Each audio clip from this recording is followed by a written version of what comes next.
Hello and welcome to another episode of Agency Leadership Live. I'm your host, Chip Griffin, and it's Friday, which means it's almost the weekend, but as always, before we get to the weekend, it's time for live Q&A, where I answer your questions that you ask live in the chat and the comments right now, as well as some that I've accumulated over the course of the last week from the mailbag and elsewhere. So, without further ado, let's get into the show.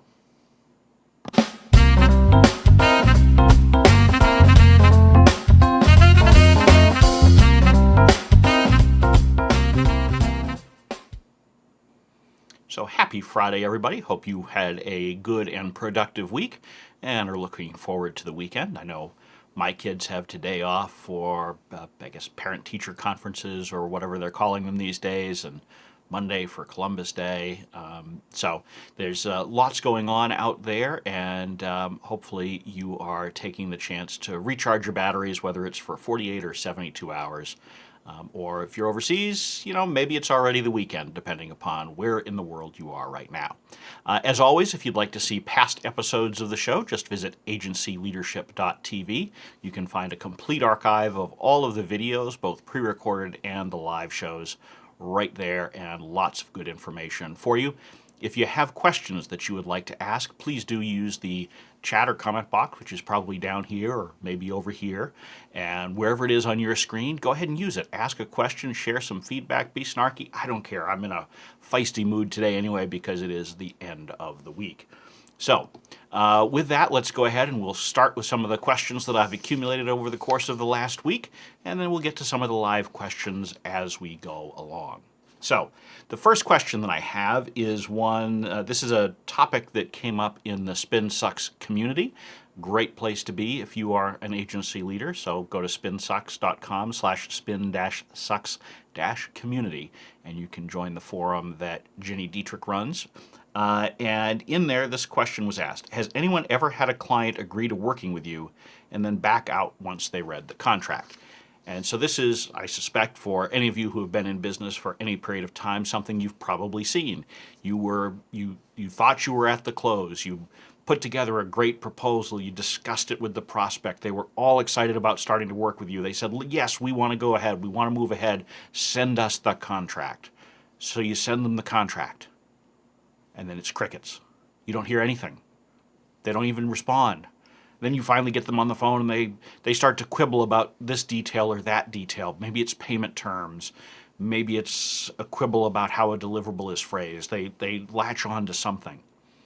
And so the question is, what's really going on?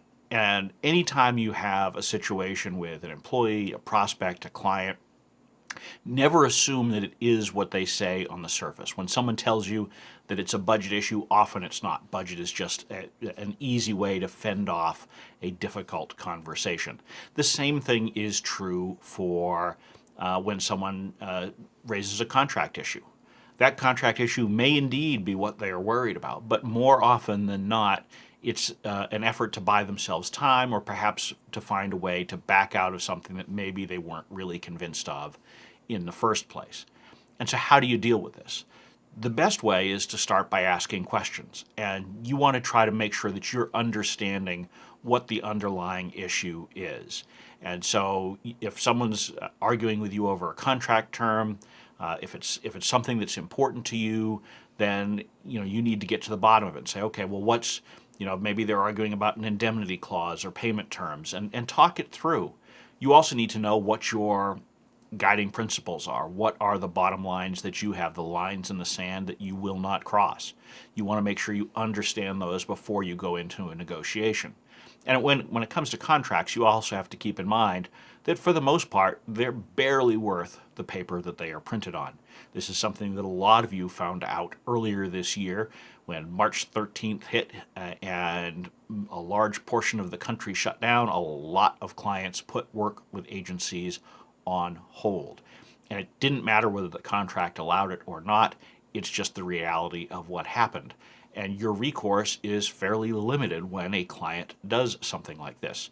Sure, you can sue them for non-performance and you can try to, force them to pay up. If you've got a 12-month contract, you can try to force them to stick around for another 6 or 9 months or whatever's left on the contract. But think about it. How often have you ever done that? How often have you even seen that done?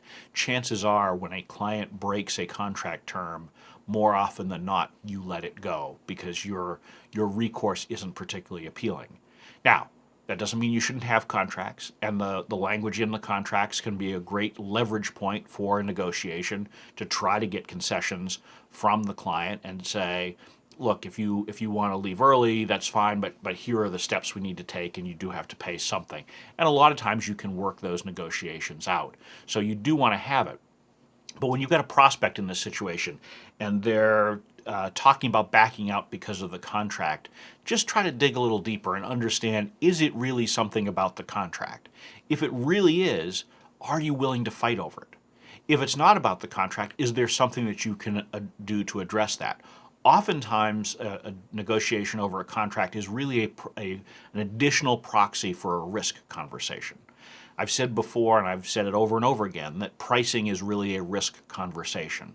You price in the risk that you have as an agency, and the client looks at the price from the perspective of risk.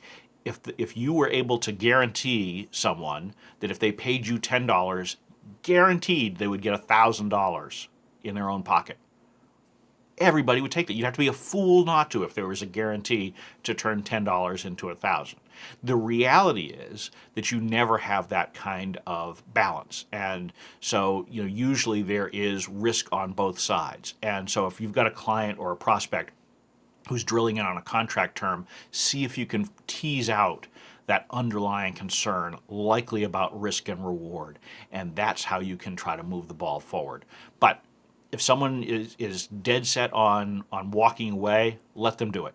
You don't want to be in a position where you're chasing down a prospect who's not really interested in working with your agency.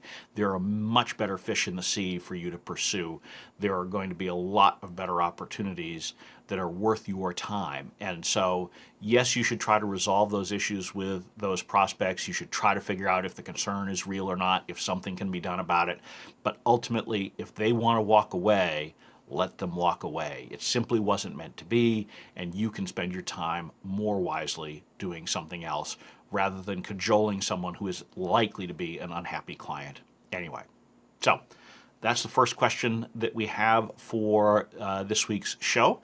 And we'll go to the next one here. And so what I'm going to do here is that this is actually a trio of questions, and it's a new feature that, again, my agency leadership podcast co-host Ginny Dietrich has started, where she's doing an Ask Me Anything for agency leaders to ask questions, or communicators more broadly as well. And so there were a few questions that she answered in a video today that I thought would be interesting for me to offer my take on as well, particularly because I agree with her in part and disagree with her in part. And that's the beauty of it. And if you're not listening to the Agency Leadership Podcast, why not? Go to agencyleadershippodcast.com and make sure you subscribe. You want to be listening. Find it on iTunes and Spotify and wherever you listen to your podcast. It's a great show.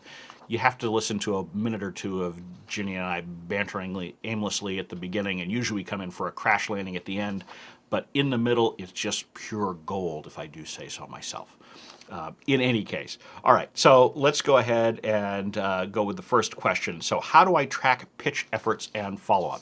And so obviously a lot of you are doing some sort of media relations, influencer marketing, social media outreach, those kinds of things, and you need to track what you're doing and the results from it. And so there are a variety of platforms out there that do this. There are media databases for you traditional PR folks, and so historically, a lot of you have used Cision or Meltwater or those kinds of things for it, and those are fine tools. There are any number of them. Muckrack offers a nice solution. Agility PR has one. There are others in other countries as well. So there's a lot of different options that you can select from if you want to go that route. But what Ginny suggested, and what I agree with, is that your best solution may well be to use a standard CRM, customer relationship management system, something like Salesforce or HubSpot, or in my case, I use a tool called Pipedrive. I've also used Copper. We've talked in the past about how you can use these tools to do sales tracking for your agency and business development tracking. I also use it for tracking guest appearances on my podcast, my interview show, Chats with Chip, because you can can think of those interviews basically as a sales cycle. You can do the same thing with your media outreach. And so these tools can be a particularly effective way to do it. And particularly if you're already using one of them for some of your business development and marketing activities, it can be a more seamless transition if you want to use the same tool with your team for doing media outreach tracking, influencer outreach tracking, those kinds of things. And actually, we'll go ahead and bring up the split screen here. And so Pipedrive, as I said, this is the tool that I use, and you can see here that they've got a lot of the functionality that most of the media database type services have. The one thing it doesn't have, and none of these CRMs have it, is a pre-built media list. So you're not going to be able to go here, or let's bring up Copper. I think, is it Copper CRM? Let's see, what is it? There we go, Copper. So you're not going to be able to use one of these tools to have a pre-built list of media folks. You can't just put in, who are the technology reporters in the Northeast of the United States or in the UK or wherever. There are tools that you can use for that kind of thing, but frankly, one of the disappointments that I've had over the years, and I've spent a lot of time between my hat as an agency owner as well as an executive and an owner of media monitoring businesses looking at a lot of these media database services. The challenge is they become out of date very often. And to be honest with you, the topic buckets are very difficult to work with because there are nuances in the work that you're doing when you're working with reporters or opinion writers or influencers. And frankly, influencers aren't even typically covered by a lot of these databases, although they have been working more of that into what they're doing.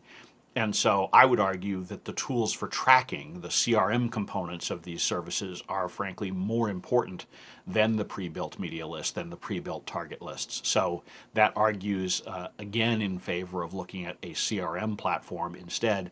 Most of the CRM platforms are frankly more reasonably priced than the media databases. You typically don't have to wrap yourself into a longer term contract, whereas the traditional media database providers typically require annual contracts. And it makes sense, right? Because they're selling data as well, and they don't want you to come in, do a drive-by hit, download all the data, and then move on to something else right away. So, there's a number of things that are worth thinking about when you're thinking about media tracking. But one of the keys is to figure out what you're actually trying to accomplish. If it's really just tracking, CRM system may well be your best option. Short of that, frankly, spreadsheets. A good old-fashioned spreadsheet can still be a pretty useful document, and depending upon the volume of work that you're doing in working with journalists or influencers, that kind of thing, you may be able to get away with just using spreadsheets. So you need to figure out what the right tool is for the job, and the way you do that is by figuring out what you actually need it to do for you. And if you can do that, then you're in a much better position to pick something that is both cost-effective as well as actually effective. So, all right, let's go ahead and we will, let's see, I think I may have, did I get a question over here on this? I'm trying to keep track of the various platforms here, and sometimes Restream does not do a great job of tracking the comments. Generally pretty good, but sometimes things slip through. But in any case, all right, let's go to the next one from the mailbag. And this is also, again, from that same Ask Me Anything. How do you have the "this isn't newsworthy" conversation with clients? Oh, I love this question. And I love it because we've all been there. And I want to expand it. So not just it's not newsworthy, but frankly, it's not a good idea. These are difficult conversations because most agency people are people pleasers. We want our clients to be happy. We want them to continue paying us. And so when they say jump, we usually say, how high? We may first say, well, is jumping the right idea? And, try to gently steer it in another direction. But ultimately, a lot of the times, we simply go along with whatever that request is. And so sometimes we can do that. And sometimes we can sort of muddle our way through. And if it's something where it's, owned media or shared media or those kinds of things where you have more control yourself, you can do it. And if you don't get a lot of traction, you don't get engagement, you don't get viewers, so be it. But when you're talking about earned media or influencer marketing and you have to convince somebody else to do something, that's where you run into a challenge, because that's where you almost have no choice but to go to the client and say, look, this isn't a good idea, or look, this is not something that the journalist or influencer is going to be interested in. Ultimately, it's in your interest to be honest with the client. Because if you're not, if you simply go along with whatever they want and you're out there pitching and you're having conversations and you're trying to convince people to talk about whatever the news item is that your client has, you're the one who looks bad if they don't do it. Because in the client's mind, what they will say is, you just didn't do a good enough job of pitching it. It's up to you to figure out how to do that. And the problem is that once you've gone out and tried and not been successful, even if you knew from the get-go you weren't going to be successful, if you go to the client then and say, well, it wasn't newsworthy, and you tell them this after the fact, that's egg on your face, because that looks like an excuse, right? That looks like the dog ate my homework. It's not, but that's what it looks like to many clients. So it behooves you to be honest and forthright with your clients as soon as possible. If they're suggesting something that isn't newsworthy, or is a bad idea, or even worse, is unethical in some fashion, bring it up immediately. If you've got, and you need to have a culture where your team is ready to escalate those kinds of issues to you, because you may not want an account executive or an account manager to raise this concern directly with the client, depending upon their relationship, depending upon how important the client thinks that news might be. Sometimes that's going to have to be escalated to a middle manager or to you as the agency owner or executive. And so you want to make sure that your culture is such that your team isn't going down that road of being people pleasers without thinking about what the potential consequences are. And they need to bring you into it so that you can have that conversation early on. But now the other piece, other than bringing this up quickly and timely with clients, is you need to be able to go and not say no, but offer an alternative. Suggest a different path. Suggest maybe that it's something that is worth publishing on one of their own sites. Or suggest that if you made a twist to it, maybe that makes it newsworthy or more interesting to the influencer. Or maybe it's a timing issue. Maybe you say, look, this is more timely in November than it is in October. There are all sorts of different alternatives that you can offer. And this is something that I've always said to my corporate attorney, for example. I've said to him, look, don't tell me I can't do something. Tell me what I can do. So if I go and say, this is what I want to do, and it just doesn't work from his perspective from a legal standpoint, he knows that he is to present an alternative. You need to have that same mindset with your clients. And you need to be prepared to go and offer them an alternative path, an alternative direction to go in, so that you're not the person who's just sitting there saying no. Nobody likes to hear that, right? Think about it when you were a kid. You didn't like it when your parents just said no, no, no, no, no. Same thing with my kids. If I say, no, we can't go out to eat tonight, we can't go out to eat tomorrow night or the next night, or so instead say, we can't go out now, but next weekend we've got this thing coming up, and so give them something to look forward to and turn it into focus on that. You do the same thing with your clients. So be timely and offer alternatives. That's how you handle those difficult conversations with clients who want you to do something that isn't a good idea or that simply won't work. All right, what are some of the tricks that you use? If you're listening, I'd be interested to hear from you what you've done with difficult client conversations or communicating that something is not newsworthy or is not a good idea that's going to get a lot of action. So go ahead and share that in the comments, whether you're live or after the fact. Share it there as well, because lots of people watch these replays, particularly if you go to agencyleadership.tv. See how I did that? Anyway, all right, so let's go ahead and we will dive into the next question. And this one is, paywalls are killing me. We can't share on social, so I don't even bother to pitch. What should I do? So, and this is one where this was also in the AMA for Ginny. And I will say this is one where she was stumped. She didn't have a great explanation because she said it's not something that she's run into a lot. I will tell you that it is certainly something that is real. There are a lot of sites out there now that have paywalls or partial paywalls, metered paywalls, those kinds of things where you get to look at 3 articles a month and then you're blocked off. And I can tell you from my days in the media monitoring industry that there were increasing problems in recent years where clients would say, hey, you found this result, but I can't look at it. I can't show it to my executives because the site is password protected. And that's common because a lot of these sites allow search engines, whether it's a Google or something specific for a media monitoring company, to index the content, but then they want to try to collect from the end reader. So as someone who is out there pitching for coverage in publications like this, and I should say, this has gone beyond traditional media. There are a lot of different sites out there that have memberships or those kinds of things where, in the old days it might have been just a traditional blog that was open to the public.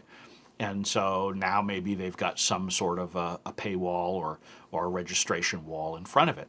And so what I would say to you first and foremost is that shouldn't scare you off from getting your clients coverage in those kinds of publications or on those kinds of sites.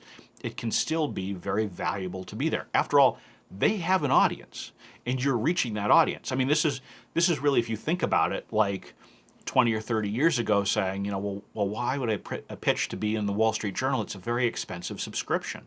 Or why would I pitch to be in The Economist? Because it's a very expensive subscription. Well, the reason why is because there's a quality audience behind it. And think about it, if a media site does have a paywall, that means the people who are reading it have determined that that content is valuable enough that they're going to pay for it. And so the odds are that they're more likely to pay more attention to the content that's being created than on some site like, say Yahoo News that's just, churning out as much volume as humanly possible. So you should frankly probably be thinking about seeking extra coverage in those kinds of sites as long as it's a good fit for your clients. Because at the end of the day, earned media is about multiple things, and this question assumes that it's mostly about having the ability to do social sharing. Social sharing is very important, and a portion of the media coverage or the links that you're getting on blogs and those kinds of things, absolutely that's still important. But some of it is reaching that targeted audience, that very interested audience that cares about whatever it is that your client has to say or whatever they're selling. So think about it in those terms. Look at it in terms of who you're reaching, and perhaps think about why it might even be more valuable that there's a paywall there. So don't let paywalls scare you off, and instead try to figure out where it fits in the overall balance of the services that you're offering to your clients. Hopefully that one helps. So let's see. I think we got time for one more question here, and probably we'd have one more time for one more question too, if you want to ask that one live while you're watching me. And I can see from my counter that you're watching, so go ahead, ask a question. All right, I'm mentoring some PR students, including some recent graduates. One of the questions they asked me is, what should we do when an employer ghosts us? Good question. And obviously this show is not for PR students. I suspect most of you listening today are not students. But that said, let's take a look at this from the employer perspective, because most of you are employers. So if you've got students who are looking for jobs, who are concerned about being ghosted by employers, what does that tell you? That tells you that you as an employer need to really focus on the communications that you're having with prospective new hires. And this is an area that, frankly, I know I've fallen down on in the past, and I know a lot of the other agency leaders that I work with do the same.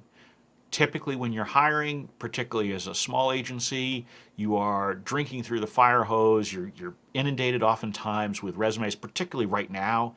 If you have a job opening, I'm hearing from most folks that they're getting far more applications for them, far more resumes than they normally would.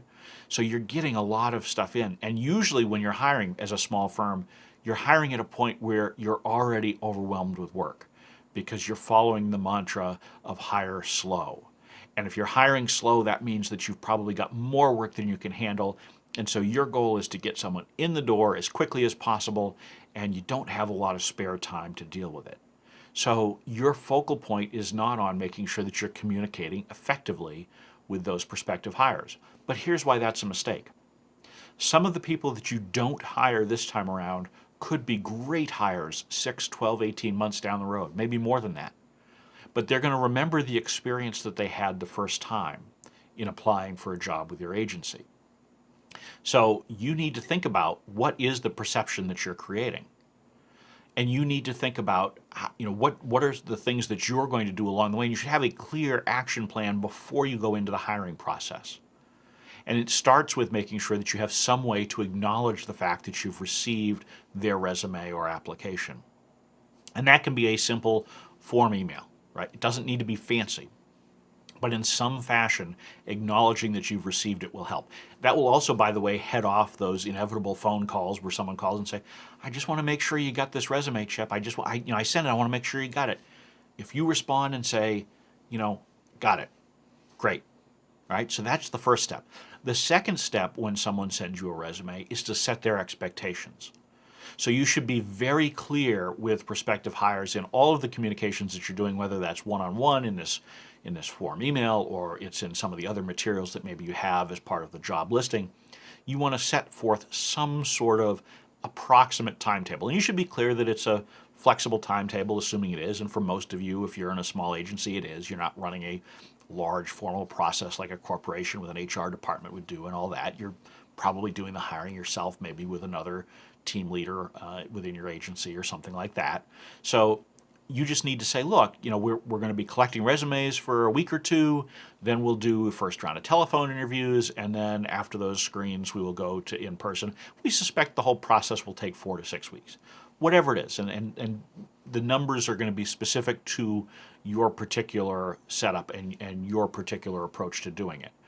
But it can be really effective to think about how you want to structure that from the get-go and just communicate that, because if you set the expectation that it's going to be a few weeks before they hear from you, that will help, again, avoid those follow-up emails and phone calls that you look at and say, "Oh God, just let it go, I'll get back to you," right? But think about it. If you're in a position where you either are looking for a new job, so you've decided that your current employer isn't a good fit for whatever reason, maybe you're trying to advance on a career ladder, maybe it's just a bad fit, you don't get along with your boss, or the work isn't fulfilling, or whatever. Or worse, these days, you're unemployed. Think about it from the perspective of the person on the other end. They want information. They're itching to find a new opportunity. So set that expectation from the get-go, and you will make them happier and more comfortable, which will also help you throughout your process. But then you need to make sure, as you're doing the other things, the phone screens, the actual either in-person or Zoom interviews, all of the steps along the way, communicate with the folks as they advance. What are the new expectations? So we've done the phone screens. Say, look, usually at the end of a phone screen, I will say to someone, so we're doing the phone screens today and tomorrow. We'll be doing callbacks in the next 3 or 4 days, right? And then at the same thing, when you do the interviews, we're doing interviews. They're going to last a week or so, and then we'll be communicating with you after that. So all along the way, communicate those expectations. And then try as much as you can to abide by those expectations. Now, when you get down to the finalists, this is where it becomes a little bit trickier, and it becomes sort of a delicate dance. So I'm a proponent of not completely, of not telling finalists that the job is fully filled until the new hire actually starts. And this is a little bit controversial, and so some people disagree with this. Some people think that once you have someone who's accepted the offer, that's where you should shut it down. And I understand that, and that's probably from just a transparency standpoint the best thing to do. However, as long as you don't have a particularly long lead time between when someone accepts and when someone starts, so if it's a traditional 2 weeks or something like that, I like to wait until they've actually come on board. And this is because I've actually been burned by this in the past, where there was one occasion where I had someone accept the job, and then literally the first day they were supposed to start, they called up and said, "I can't do it." And in this case, it was a first-time mom who was trying to drop her kid off at daycare, and she realized that she couldn't do it. And I completely empathize with that situation. I understand what it was. And so I have no anger towards her. This was many years ago anyway, so that would be kind of silly to still be holding on to that 20 years later. It was certainly frustrating in the moment. And in that case, we had already let everybody in our finalist pool know that we had filled the position. And so then it becomes very difficult to go back to them and say, well, surprise, we actually had something fall through. Now, people, if you're drawing out that finalist notification process that you fully filled the position, you can already leave that impression. So you're going to have to figure it out for the individual role, how comfortable you are with it. But as you get to that finalist stage, it does become a little bit more of a dance for you to consider from your own agency's needs. But bottom line is, you don't want people to feel like you're ghosting them. You don't like it. We talked about the contract before. You don't like it when a prospect ghosts you at any stage of the process. You certainly wouldn't like it if you were the one who was looking for a job. So use the opportunity to figure out how you would want to be treated, and then treat your prospective job hires the same way, because those folks oftentimes will fill your job hiring pipeline somewhere in the future, perhaps sooner than later. Worse, they may turn out to be someone who can hire you. Let's say that they are someone who is looking to become an account manager for you, but instead have gone on to work for a brand that might be interested in hiring your agency. Think about what it's going to look like if you all of a sudden are sitting there and they are interviewing you to see if your agency is a good fit for their new employer. So the impression that you're creating with those job hires is really critically important. And it also helps set the stage for the person you do successfully hire, that you have a process, that you have your act together. And so that helps them become a better employee, because they look at you and say, you're organized, you were honest with me, I want to be honest with you. So set the example for folks who are going to be coming on board. And frankly, it will also help you make sure that you're getting the right people along the way, because if you're clear about your expectations and you follow through on those expectations, you can keep some of the more talented members of the job pool in your pipeline longer. So even if it's taking you a little bit of time to get through the phone screens and the interviews and that kind of stuff, if you've been honest and open with them, you're not going to drive people away quite as quickly who might otherwise have stuck through the process and become that great hire for you. So hopefully that helps. Hopefully that gives you some perspective as you're thinking about hiring. And hopefully throughout this whole episode, we've given you some, or I've given you, I don't see anybody else here, I guess it's just me. Hopefully I've given you some good perspectives and some ideas that you can use on a variety of these topics. We've covered a lot of ground, from client service to sales to hiring and all sorts of things. Of course, all those things, agencyleadership.tv. We cover all these topics and more on all of the videos that I've done over the last, 7 or 8 months or so in particular. Few from before that, but certainly since I've been locked in this 15 by 15 foot room for most of the day, most every day of the week, I've been able to create more of this content. Hopefully you're enjoying it. If you have feedback, I would love to hear it. If you have questions that you would like covered on future episodes, just email me, chip@agencyleadership.com.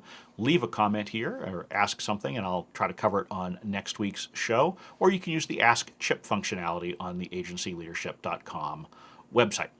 And just saw that Joe Jaffe has caught the tail end of this. Hi, Joe. Thank you for taking a break from the preparation for your own show. He runs Corona TV, a daily interview show. Quite an accomplishment to be doing daily. I do not do daily. In fact, I am down to just doing this one weekly live show, and everything else is recorded, with the exception of some live interviews that I do periodically, because I wanted to try to focus on this as my main live venue for the week. So really happy to have had you here listening and watching, and I look forward to seeing you all back here next Friday at noon Eastern Time for another live Q&A. Thanks for joining.